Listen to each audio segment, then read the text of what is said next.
శ్రీగురుభ్యో నమ. హరి ఓం. శ్రీమహాగణాధిపతయే నమ. శ్రీమహాసరస్వత్యై నమ. శ్రీగురుభ్యో నమ. హరి ఓం. అజ్ఞానతిమిరాంధస్య జ్ఞానాంజనశలాకయా చక్షుర్మీలితం येन తస్మై శ్రీగురవే నమః. విశ్వావసనామ సంవత్సర ఫలితాలు చెప్పుకుందాం. విశ్వావసనామ సంవత్సరం చైత్రశుద్ధ పాడ్యమి ఆదివారం 30/3/2025 అంటే 30వ తారీఖు మార్చి నెల 25వ తారీఖున రేవతి నక్షత్రయుక్త ఆ రోజున విశ్వావసనామ సంవత్సరం ప్రారంభమైంది. విశ్వావసనామ సంవత్సరం 7వ రాశి తులారాశి. ఈ తులారాశి ఫలితాలు చెప్పుకున్నాం. ఈ తులారాశికి ఎట్లా ఉన్నది మనం ఆలోచించాలి. ఈ తులారాశికి 6 గ్రహాలు 6 ఉన్నాయి. ఇది ఎంతో లాభదాయకం. ఈ తులారాశికి చాలా మంచి సమయం. అన్ని విధాలా బాగుపడటానికి మంచి అవకాశం ఉన్నది. మరి ఈ సంవత్సరంలో వచ్చినంత మంచి ఏ సంవత్సరంలో చూచి ఉండరు. కానీ ఉంటుంది ఎప్పుడో జీవితంలో. 100 సంవత్సరాల్లో ఎప్పుడు ఉంటుందో చెప్పలేము. మనం 100 సంవత్సరాలు బతుకుతామో, 50 సంవత్సరాలు బతుకుతామో, 30 సంవత్సరాలు బతుకుతామో, ఇట్లాంటి మంచి సమయం మనం చూస్తామో చూడమో అందరికీ అర్థం కానటువంటి పరిస్థితి. బతుకుంటే 100 సంవత్సరాలు ఏదో రోజు ఇటువంటి మంచి రోజు చూస్తాం. కానీ ఈ మంచి రోజుని సద్వినియోగం చేసుకోవటమా దుర్వినియోగం చేసుకోవటమా అనేది ఒకటి ఆలోచన ఉంది. ఈ దుర్వినియోగం సద్వినియోగం జరగాలి అంటే నీవు పూర్వజన్మలో చేసుకున్న పుణ్యం వల్ల సద్వినియోగం జరుగుతుంది. నీవు పూర్వజన్మలో చేసుకున్న పాపం వల్ల దుర్వినియోగం జరుగుతుంది. నీవు ఈ జన్మలో నువ్వు పుట్టిన తర్వాత చెయ్యకూడని మహాపాపిష్ట పనులు చేయటం వల్ల కూడా వచ్చిన ఆదాయం దుర్వినియోగం అవుతుంది. అదే కాదండి, నువ్వు పుట్టావే, ఎవరికైతే పుట్టావో వాళ్ళు పూర్వజన్మలో చేసుకున్న పాపం వల్ల నీ ఆదాయం కూడా దుర్వినియోగం అయిపోతుంది. చూడండి, 3 రకాలు.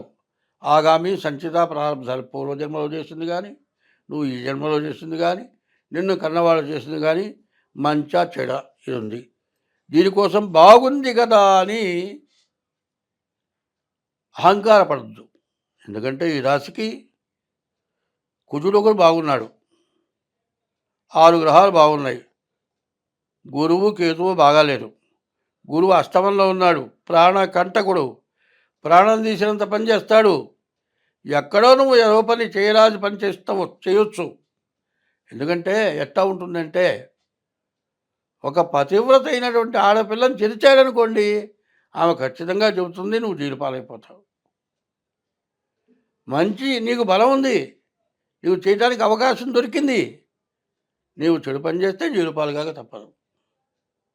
ఎందుకంటే ఎప్పుడు కూడా భూదేవత అందరికీ తల్లి. తర్వాత నీ తల్లి ఎటువంటిదో, నీ చెల్లి ఎటువంటిదో, పరస్త్రీ కూడా అటువంటిదేని దృష్టిలో పెట్టుకొని తొందరపాటు పనులు చేయకుండా, దేనివల్ల నష్టం జరుగుతుంది? పరస్త్రీ సాంగత్యం వల్ల, దురభ్యాసం వల్ల, జూదం వల్ల, ఇట్లాంటి వాటి వల్ల మనకు అపకారం జరుగుతుంది. ఇట్లాంటి టైముల్లో ఏం చేస్తారు? పరస్త్రీ వ్యామోహంతో ఆ మనిషి యొక్క భర్త ఇబ్బంది పడుతుంటే వాడిని కూడా చంపిన వాళ్ళు ఉన్నారు. నీకు సమయం ఆసన్నమైందిగా, అవకాశం వచ్చిందిగా, అప్పుడు చంపడం కూడా చంపచ్చు. నీవు మంచి చెప్పా కదా, నువ్వు ఆ పని చేస్తే నీ కర్మ నీది. నీ కర్మ నీ చేతులారా చూసుకుంటున్నావు. కాబట్టి ఈ రాశి వాళ్ళకి మంచి టైము బాగుంది. ఈ తులారాశి తులారాశికి ఎట్లా ఉంది? ఈ తులారాశికి వచ్చేటప్పటికల్లా ఆదాయం 11, ఖర్చు 5 ఉంది. 6 రాజపూజ్యం, 6 రాజావమానం ఉంది. ఇట్లాంటి టైంలో మీరు సద్వినియోగం చేసుకోవాలి అంటే రాశి గోచారం 25 వంతులే జన్మలగ్న రీత్యా చూపించుకోండి. ఈ జన్మలగ్న రీత్యా కొన్ని పాపగ్రహాలని ఇబ్బంది పెడతాయి. నీవు పాపం చేసినందువల్ల పూర్వజన్మలో ఈ ఇబ్బందులు కలుగుతాయి. కాబట్టి ఈ జాతకరీత్యా చేసే పూజలు కాకుండా వేరే కొన్ని దేవతా పూజలు ఉంటాయి. అవి చేస్తే ఈ పాపాలు నశించిపోతాయి. మానవ జన్మ దుర్లభమైన జన్మ. 33 కోట్ల జన్మలు ఎత్తిన తర్వాత మానవ జన్మ వస్తుంది. ఈ మానవ జన్మని సద్వినియోగం చేసుకోవాలి. అట్లా చేసుకోవాలి అంటే నువ్వు మంచి ఆలోచన చేయాలి. ఒక మంచి పట్టు చీర ఉందనుకోండి ఆడమనిషి, లేకపోతే బంగారంతో నేసిన చీరే ఉందనుకోండి, అది కనీసం ఓ 25 లక్షల రూపాయల చీర. నూలు చీర కట్టుకున్నట్టు కట్టుకొని నేల మీద కూర్చుంటావా? ఎట్లా పడితే అట్లా వాడతావా? అవసరమైనప్పుడే నలుగురిలోకి వెళ్ళినప్పుడే ఆ బంగారపు చీర కడతావు. అది బాగుంది కదా అని రోజు నూలు చీర కట్టినట్టు కడతావా? కట్టవు కదా. బంగారపు చీరని ఎట్లా వాడుకుంటున్నావో ఈ తులారాశి వాళ్ళకి మంచి సమయం ఆసన్నమైంది కాబట్టి, అష్టమ శని ప్రాణకంటకుడు కాబట్టి, నీవు చేసే పొరపాటు పనుల వల్ల, ఈ అష్టమ గురువు వల్ల, 8వ ఉన్న గురువు వల్ల నీకు అష్ట కష్టాలు సంప్రాప్తం అవుతాయి. ఎందుకంటే ద్వాదశాస్తమ జన్మస్థం శని మంగారకో గురు కుర్వంతి ప్రాణ సందేహం స్థాన చలనం ధనక్షయం అని, మరి ఉన్న చోటు నుంచి వెళ్ళిపోవటం, చేసే వృత్తి మానుకోవటం, ఎవరికి తెలియని చోటికి పోయి ఉండటం, ప్రాణం పోయే పరిస్థితి రావటం, ప్రాణం పోయే పరిస్థితి తప్పించుకోలేకపోవటం, ఇట్లాంటి సమస్యల నుండి తప్పించుకోవాలి. నీవు మంచిని సద్వినియోగం చేసుకొని పైకి రావాలి అంటే ముందు నీ జాతకం. ఈ జాతకంలో ఎట్లా ఉంది? జాతకంలో పాపగ్రహాలుంటే బాధలు ఎక్కువ ఉన్నాయి. ఈ బాధలు పోవాలంటే ఏం చేయాలి? జాతకం చూపించుకొని జాతకంలో చెప్పిన రీత్యాగా మీరు ప్రవర్తించండి.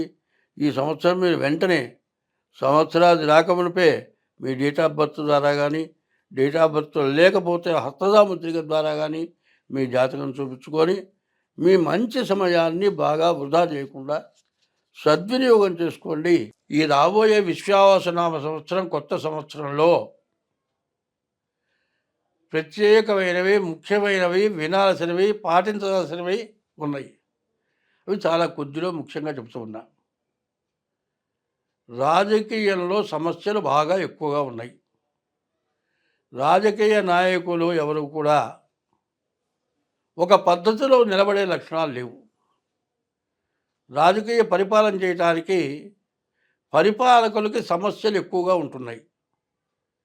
మిగతా మెంబర్స్ కానీ, మంత్రులు కానీ స్వార్థం కోసమని సమస్యలు తెచ్చిపెట్టే లక్షణాలు ఉన్నాయి. సరే, పరిపాలకులకి ఈ ఇబ్బంది ఉంటే, పరిపాలకులకు కొద్దిగా ఇబ్బంది ఉంటే, ప్రతిపక్షాలు మాత్రం దీన్ని బాగా గొడవ చేసి ముందు ప్రతిపక్షాలు పాలకపక్షం కొట్టుకోవటం, పాలకపక్షాలు కొట్టుకుంటే దాన్ని ఎగదోసి ప్రతిపక్షాలు అల్లరి చేయటం, ఇది ఒక సమస్య. కుటుంబ సభ్యుల్లో ఇవాళ ఉన్నటువంటి పెరిగిపోయినటువంటి ఖర్చుల వల్ల, ఆదాయం తక్కువ వల్ల, ఇవాళ వచ్చే ఆదాయం చాలకపోవటం వల్ల కుటుంబ కలహాలు బాగా వస్తున్నాయి. రెండోది. మూడోది ఏమిటంటే ప్రపంచ దేశాల్లో కొన్ని దేశాలు పైకొచ్చినాయి. ఆ పైకొచ్చిన దేశాలు తనకంటే ఇంకో దేశం పైకి రాకూడదు కాబట్టి, రాకుండా పోవాలనే ఉద్దేశంతో పైకి వస్తూ ఉన్న ప్రభుత్వాల్ని అణగదొక్కి వాళ్ళే పై స్థాయిలో ఉండాలి అని చెప్పి, మరి తక్కువగా ఉన్నటువంటి వాళ్ళని ఎగగొలిపి బాగా పరిపాలన చేస్తూ పైకొస్తూ ఉన్న దేశాలని అణచివేయటం కోసమై పైకొచ్చిన దేశాలు చిన్న దేశాలు చేత పైకి వస్తున్న దేశాల మీద యుద్ధం ప్రకటించి అన్ని దేశాలని నాశనం చేయటానికి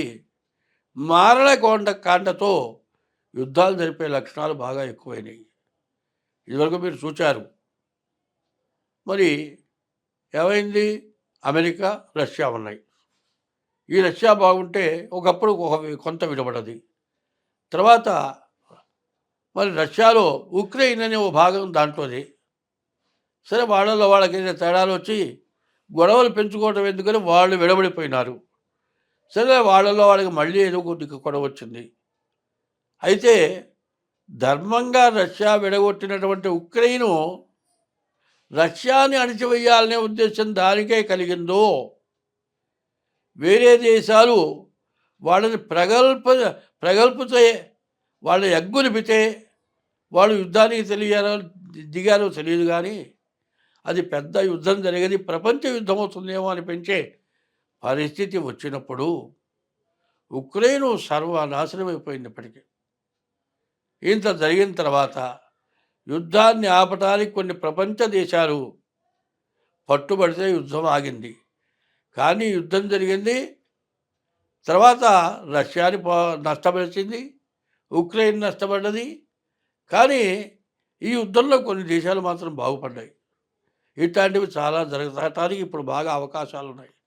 ఇది రాను రాను ఉన్న ప్రపంచ దేశాల్లో సగం దేశాలు ఒక భాగం, సగం దేశాలు ఒక భాగం కనుక అయినట్లయితే ప్రపంచ యుద్ధం తప్పేటట్లుగా లేదు. అట్లాగే కుటుంబ సభ్యుల్లో సగం అటు సగం ఇటు అయితే కుటుంబం విచ్ఛిన్నం అయిపోతుంది. మన భారతదేశంలో పరిపాలకుల్ని అణిచివేయటానికి ప్రతిపక్షాలు ఇబ్బంది పెట్టడమే కాక, పాలక పక్షంలో ఉన్నటువంటి కొంతమంది మంత్రులు కానీ, నాయకులు కానీ వాళ్ళ స్వార్థానికి వాళ్ళకి తగినటువంటి ఆదాయం లేకపోవటం వల్ల పాలకపక్షంలో రెవల్యూషన్ వచ్చి పాలకపక్షాన్ని పడేయటానికి ప్రయత్నాలు జరిగి ఇట్లాంటివి రకరకాలైన నష్టాలు రావడానికి బాగా అవకాశం కనపడుతోంది. కాబట్టి ప్రకృతి విపత్తులు బాగా రావటానికి, విపరీతమైన వర్షాలు, విపరీతమైన ఎండలు, నదులు పొంగటం, మునిగిపోవటం, మరి పంటలు నాశనమైపోవటం, తినటానికి తిండి లేక ఇబ్బంది పడటం, పండిన పంట చేతికి రాకపోవటం, కష్టపడేవాడికి అంతా కష్టం చేసి పెట్టుబడికి కూడా తగినటువంటి ఆదాయం సగం కూడా, పెట్టుబడిలో సగం కూడా రాకుండా ఇబ్బంది పడటం, పరిపాలకులు సహాయం చేయలేకపోవటం, ఇట్లాంటి సమస్యల్లో ప్రపంచ దేశాలను కూడా కొట్టుమిట్టాడుతున్నాయి. మన దేశానికి కూడా అట్లాంటి ఇబ్బందులు వచ్చేటట్లుగా కనబడుతూ ఉన్నాయి. మన దేశం బాగా పైకి వస్తున్నది. ఇట్లాంటి టైంలో మన ఇబ్బందుల్ని ఇంకా అధికం చేసి ఇంకా కొంతమంది మనల్ని పడగొట్టడానికి సిద్ధంగా ఉన్నట్టుగా కనబడుతోంది. కాబట్టి పాలకపక్షం, ప్రతిపక్షం, ప్రజలు బాగా ఆలోచించుకొని అందరూ మంచిగా ఉంటే మనం అందరం బాగుంటాం, అందరూ సుఖంగా ఉంటాం. స్వస్తి.